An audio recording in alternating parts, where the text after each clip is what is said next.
Hello, friends. So, today let us talk about interview. What is an interview? हम अक्सर सुनते हैं कि मेरा आज इंटरव्यू है, बहुत इम्पोर्टेंट डे है, कहीं मैं रिजेक्ट ना हो जाऊं।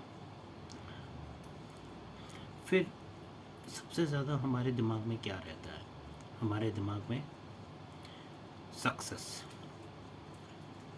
सक्सेसफुल, ये सारी चीज़ें आती हैं।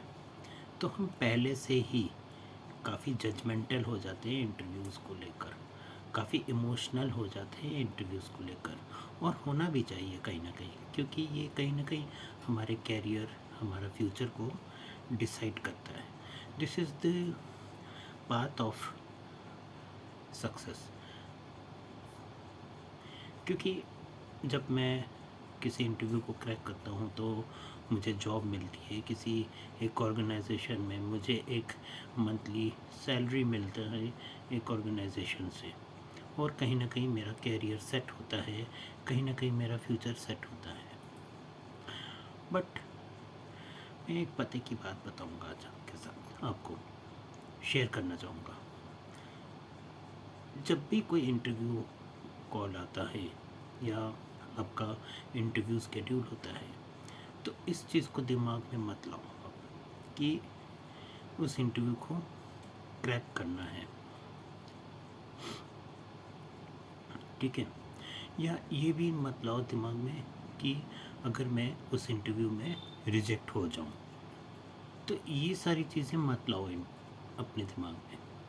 क्योंकि जब मैं कोई चीज़ों को, किसी भी चीज़ को, किसी भी रिज़ल्ट को उसके होने से पहले ही अगर मैं अपने दिमाग में लेकर आता हूँ, तो वहीं पे मैं कॉशियस हो जाता हूँ, और कई बार मेरा जो टैलेंट होता है या मेरा जो एक्सपीरियंस होता है या मेरी जो लर्निंग होती है या एक्सपीरियंस होता है, उनको मैं प्रेजेंट नहीं कर पाता हूँ ठीक से, और एज अ रिज़ल्ट मैं वहाँ पे फेल हो जाता हूँ। तो कभी भी इन चीज़ों को मत लाओ। तो लाना क्या है? व्हाट इज़ द प्रोफाइल, और for which profile you are going for. आप कौन से प्रोफाइल के लिए इंटरव्यू देने जा रहे हो, उस पर वर्कआउट करो। कैसे देना है, उस पर वर्कआउट करो। क्या बोलना है, उस पर वर्कआउट करो। थोड़ा सा होमवर्क करो उस ऑर्गेनाइजेशन के बारे में। बट अपने दिमाग में ये मत लाओ कभी कि मैं उस इंटरव्यू में फ़ेल हो जाऊंगा या उस इंटरव्यू में मैं पास हो जाऊंगा या मुझे सिलेक्ट कर लेंगे। ये रिज़ल्ट्स मत लाओ, क्योंकि रिज़ल्ट अभी आना है। जो आना है उसको कभी भी अपने दिमाग में बैठने ही मत दो, सेटल नहीं मत होने दो। अगर आप रिज़ल्ट्स को रिज़ल्ट के आने से पहले ही अपने दिमाग में सेटल कर लेते हो, तो आप अपने आप को प्रेजेंट ही नहीं कर पाओगे ठीक से। कहीं ना कहीं आपके दिमाग में वही चीज़ घूमेगा। तो जब मेरा रिज़ल्ट से पहले ही रिज़ल्ट आ जाता है ना दिमाग में, दैट इम्पैक्ट्स योर इंटरव्यू। जैसा आपको होना चाहिए, जैसा आपको प्रेजेंट करना चाहिए हो, वो आप प्रेजेंट नहीं कर पाते हो। कहीं ना कहीं कुछ ना कुछ कमी रह जाती है।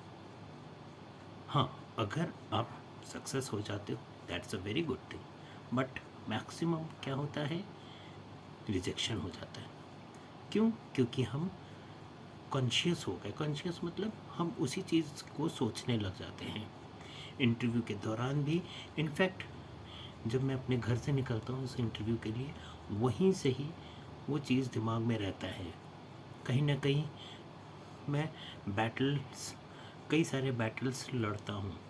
फिर उस कमरे में जहाँ पे इंटरव्यू होना होता है, वहाँ पर भी बैठकर मैं कई सारे बैटल्स लड़ता हूँ। और किन से लड़ता हूँ? रिज़ल्ट आने से पहले ही रिज़ल्ट के साथ। So this is a psychological process. तो साइकोलॉजिकली अगर आप पहले से ही अपने माइंड सेट को उस हिसाब से तैयार करके जाओगे तो आप देखना आपका सक्सेस रेट बढ़ जाएगा, फेलियर रेट कम हो जाएगा। Interview is all about your psychology. आप कैसे सोचते हो, आपकी सोच क्या है, आपका नज़रिया क्या है, और आप अपने क्वालिफ़िकेशन को या अपने एक्सपीरियंस को आप कैसे प्रेजेंट करते हो। सो अब से रिज़ल्ट के आने से पहले ही रिज़ल्ट के बारे में सोचना बंद कर दो और उसकी जगह पे वर्कआउट करना शुरू कर दो। जिस भी प्रोफाइल के लिए, जिस भी पोजीशन के लिए आप जा रहे हो, उस बारे में सोचो, उस ऑर्गेनाइजेशन के बारे में सोचो, उसके बारे में होमवर्क करो। जितना कर सको उतना अच्छा है। So best of luck for your upcoming interviews and I hope that ये वीडियो उन यूथ को ज़रूर हेल्प करेगा इंटरव्यूज़ क्रैक करने में। अगर फिर भी कोई सवाल है आपका इंटरव्यू से रिलेटेड या कोई भी लाइफ में आप किसी भी सिचुएशन में स्टक हो रहे हो तो बेझिझक मेरे से कांटेक्ट करिए for the life coaching, for the motivational lectures. तब तक के लिए गुड बाय एंड मेरे इस चैनल को लाइक, सब्सक्राइब एंड शेयर करना मत भूलिए, क्योंकि मैं आपका मेंटर हूँ और आपको मैं एक सही डायरेक्शन दिखाऊंगा। Till then goodbye, take care and best of luck.